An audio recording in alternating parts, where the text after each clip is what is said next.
I was born in England and brought up in England, and I went to the University of Oxford and took my first scientific examinations there, and I did my doctorate in the University of Reading in England in organic chemistry. And then I went during the war as technical assistant to Imperial Chemical Industries in Billingham in North England. And after I'd finished that, I went back into the medical field in the University of London at Middlesex Hospital Medical School. And there I worked for 5 years in cancer research.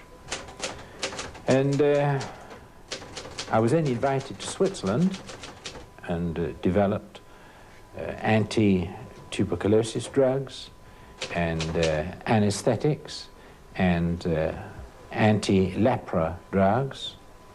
And then I was called to the University of Geneva, where I taught chemotherapy and pharmacology to medical students for 9 years. And after I'd been in Geneva, I went up to Norway for 2 years to teach pharmacology to medical students. And then I went to America, to the University of Illinois for 5 years as professor of pharmacology. And then I went to Turkey for 2 years as professor of pharmacology there. And the years have run on now, and that'll be enough, I think. You wrote, beside your scientific articles, some books about evolution, I think, which were very hard to get printed for you. How come? Well, it's sometimes difficult to get work into print which doesn't agree with the establishment.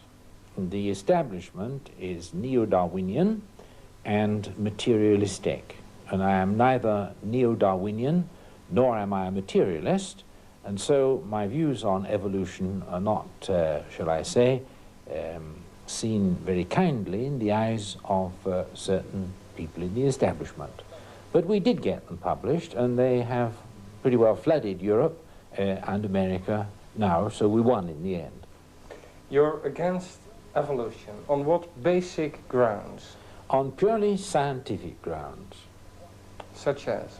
There is no evidence whatsoever in any science that matter will organize itself. And the basis of evolution is that spontaneous generation took place, that matter, by chemical evolution, organized itself up to the state when it could live. You must have a certain state of complexity for a molecule or molecules to live. You need at least 800 macromolecules to live. There is no evidence that matter left to itself, even when fed with energy, will organize itself up to that state of complexity, or indeed any state of complexity.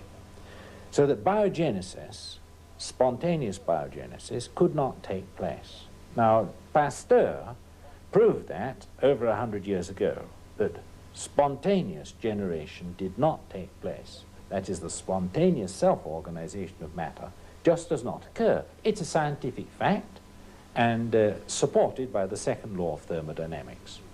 The second reason is this, that once you've produced a simple cell, there is no evidence that the complexity of that cell will increase itself spontaneously to greater degrees of organization, say from amoeba up to man, because there is no biological coupling of metabolic energy which turns the metabolic energy of the cell into increased information. So the scientists are reduced to saying that the increased information which is on a higher cell as compared with a lower cell arrived by mutation, which is chance, which was then separated out by natural selection. There is for this no evidence whatsoever.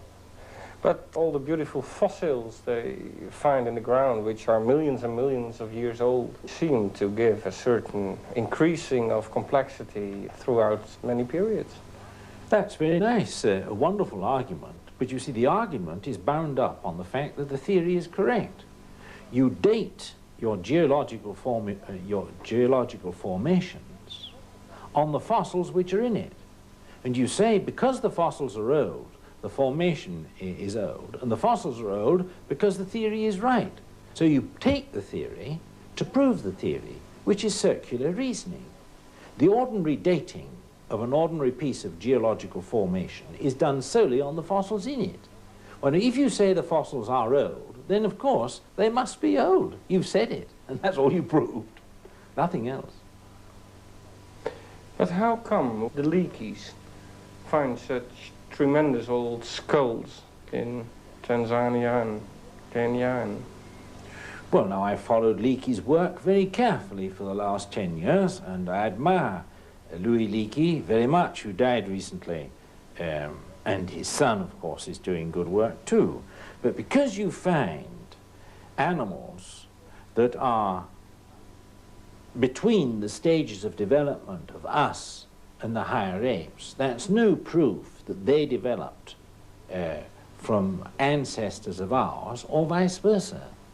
I mean, the fact is this, that species are all dying out today everywhere. Our job is to prevent the dying out of species. And I believe that the original creation contained far more species and stages than we now have. Now, some of those that Leakey found are obviously between us and the apes, if you like, but there's no proof that one species ever merged into another. Hinshelwood proved that years ago in Oxford. He was my professor of physical chemistry. He produced millions of stages of development of various bacteria in the hope of changing one bacteria into another. And he always came up against a species border which could never be crossed. But I think there are good points for evolutionists. Take, for instance, the similarities between all living cells. All living cells have the same genetic language, and in that respect they're all similar. But the similarity there is a similarity of conception. And a similarity of conception does not mean that they're genetically related, the cells. Now, I can prove that to you quite easily, perfectly simple. If I were a super genius, which God forbid I'm not, but if I were a super genius, I could go into your laboratory, say in 100 years' time, and I could put together your nucleotides, and I could put together all the parts of your genetic system and produce exactly the same as is in you now. The 46 chromosomes which make you, I could make. Now, if I make you like that, and then I let you get incubated to a man, I see your twin brother, a side of yourself, who's exactly the same as you. Now, are the two of you related? The answer is no. Of course you're not genetically related. You're not his brother, nor are you his father. I've made you. But the similarity between the two of you is a similarity of conception which has nothing whatsoever to do with phylogeny, which means the tree of the genesis of life. Similarity between the ape and the man is a similarity of concept which has nothing to do with genetic relationship. These are scientific laws and everyone knows them. Why do not many more scientists agree on the basis of these laws that evolution is impossible? My dear sir, the color of the picture you see depends upon the color of the spectacles you wear. And if you wear materialistic spectacles, you will see everything in the light of materialism. I advise people to take their spectacles off and look at things as they are. The reason why people believe in materialism is because they see everything in the light of the materialism in which they believe, and so they're lost. Why do people want to believe the evolution theory? It's quite plain why. Huxley, the great evolutionist and the atheist, said why. He said how grateful he was to get out of the necessity of fearing some great creator behind the universe and to know there's nobody there who will ever call him to account. He said the relief of coming to that conclusion was simply inexpressible. It is a very great thing to remember that every idle word that we say and every bad deed that we do is going to be called up sometime into the universal think tank. And people like to be freed from that responsibility. They like to be able to do as they like. Do you think that it's possible to combine the biblical account on creation by God with the evolution theory by saying the days were periods or something like it? Well, now that's a very good question. Let me give you the answer of the evolutionists. Huxley said, I think it was Julian Huxley, if it wasn't Julian, it was Aldous, one of the two, said that one thing we are sure of, that you can't believe in the Bible if you believe in evolution. The reason is, of course, quite simple. The Bible says in the Old Testament as well as in the New that the world was made and biology was made by a logos, that is by word or by thesis or conception or idea. That is, there's an idea or teleonomy behind the world and behind biology. Now, Darwin, in the evolution theory, says that there is no word or logos behind biology, but that it's all chaos or randomness or chance. Now, if randomness made the world, then intelligence didn't, because intelligence leaves nothing to chance. The opposite of intelligence is chance, and the opposite of chance is intelligence. So evolution says that chance made it. If evolution is right and chance made it, then God didn't. But could not have God used the method of evolution to make all things? Couldn't he have created the original matter with the possibility to develop itself from that starting point on? Well, if that's the case, then all the information to build, say, the amino acids and the nucleotides of life, all the information was contained in the original amino acids and in the original carbon, hydrogen, oxygen, nitrogen atoms. Now, the scientists know, we've examined the nucleus and the atoms long enough now, we know that the information required to build, say, the optical activity of a nucleic acid does not reside in the molecules which make up that nucleic acid. You can put the information in, but the information is exogenous and not endogenous. That is, the information to build you does not reside in the few elements of which you're made. That's the difficulty, and you can say it till the cows come home, that the information was there, and everybody knows that it isn't true, because the second law of thermodynamics denies just exactly that.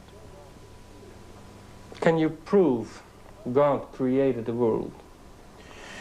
Well, you can prove that information does not arise spontaneously. And information is an entity which you've got to take seriously. You can prove that if you have so many billions of atoms of carbon, hydrogen, oxygen, and nitrogen, and phosphorus in a test tube, you can show that they don't go in for any self-organization. Now, we have self-organization. And organization from self comes from the fact that information has been injected into those molecules. The whole question is, where did that information come from?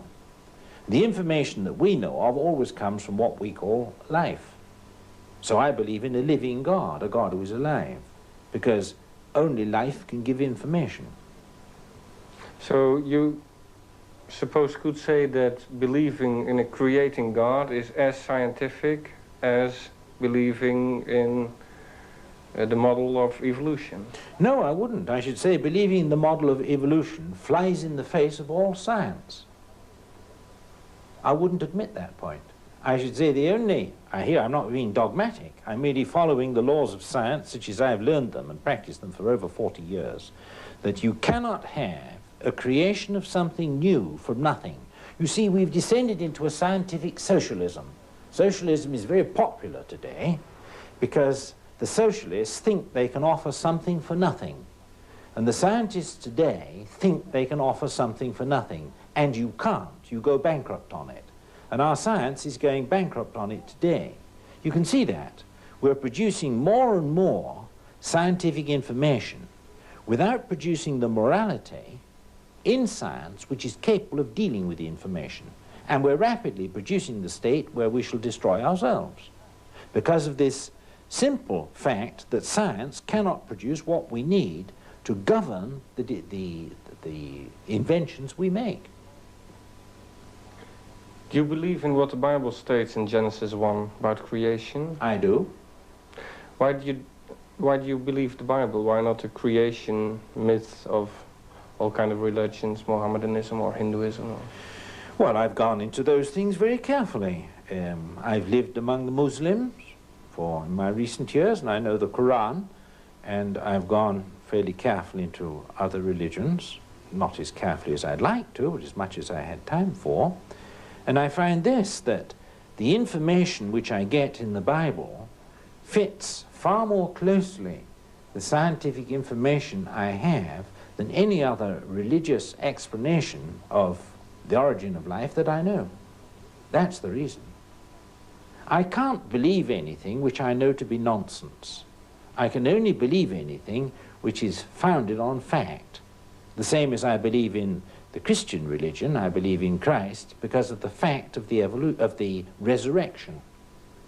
If there was no resurrection, which is a fact of history, then there would be no Christian faith. But doesn't that work the other way around? Isn't the belief first and the reasoning afterwards? I think they both go together. I think they're dialectical. I don't think that you suddenly come to a perfect faith. I think that you take a first step in trusting a fact that you find out. And the fact that I found out was that Christ died for my sins. And having trusted that, then other facts turn up in which I can trust too. Faith is not a blind matter. There are certain matters in which I have to have faith because I can't see. But in the matters where I can see, then it needs to be reasonable, otherwise I can't believe it. What influence did the evolution theory have on the general thinking of mankind?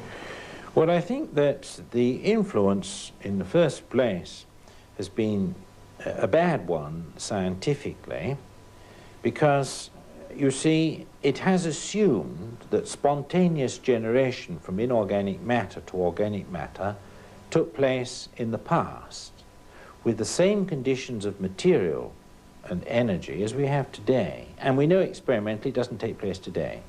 So you have an unexperimental science in the first place. The second in this is, as a theory, it's like every other theory in philosophy. It isn't bad in itself as a means of thought, but if it reduces one's thought to nihilism, then it's bad. For example, if it puts a premium on my being brutal and getting through before the next man and killing my weaker neighbor, as has happened to make me a man, you see, through all the animal stages, then obviously the most brutal person is the most successful and the highest type of man. Instead of producing a superman of an intellectual type, you'll produce a superman of cunning and brutality. And I think that that effect has been perfectly well shown in its effect on the Nazis and its effect on the communists. Both have adopted the theory as their national theories, as the national theory, with the result that we all know that it's a very bad thing for Nazi Germany and is a bad thing for the communists today. Now, obviously, it's getting through here in the West, and we're descending to the same sort of thing. You only got to see how people drive their cars today. They think it very clever to cut you off in a stream of traffic and get there first. You should say that's the survival of the fittest in traffic. In traffic. Yes. I mean, it's only a minor matter, but still traffic is very important today. I think you've got to be very careful about the moral implications of any theory you take. And the moral implications of Darwinism is, there's no morality. Because if chance made everything, then there's no morality. I do think that the principles behind the theory of evolution are so specifically ruinous that one ought to consider very carefully whether it should be taught, whether it's right or wrong. Because if it is true that the fittest survive, and the fittest is the one who can hit the other on the head quicker, then obviously we're going to put a premium on brutality. Do you think if there was an alternative to the evolution theory, other than creation, because that involves God and everything else, that many scientists would seriously think over such an alternative? Oh yes, I think that any scientist who's got his head screwed on the right way will turn to something else if he can find it. The problem is to find it. The universal opinion today is this: give us an alternative to the evolution theory and we'll take it. But we don't know of any alternative. And they don't want the alternative of creation because creation is unthinkable, is what they say. I've seen those words in print. The only alternative to this ridiculous theory of evolution is the unthinkable theory of creation. Well, if it's unthinkable, that's because you can't think, that's all. Is there any interest in your lectures these days on evolutionism in the scientific world from students or? Oh yes, enormous interest. When you announce a subject like this, such as I've just done in Basel, the place is standing on its head in 5 minutes. Because they're so convinced that materialism is proved that for a professor to stand up and show that it's bunk is just simply highly interesting. And when they come then and find the Christian message behind it too, they're very, very surprised indeed. But if you do it properly and in love, they're very grateful for it. We've had 1,000 present every night amongst the students in Basel 2 weeks ago. And then the same in Graz, and the same in Vienna, and the same in Innsbruck, and the same in Zurich. It's all the way around. So you think the days may be over that Christian people are mocked at when they like to stand on the Bible? Oh, I don't think that the days of mocking are over, because you will always find people that mock at anything of the nature of Christianity. But I do think the days are over when the Christian has to be in a ghetto, a scientific ghetto, because we have all science behind us.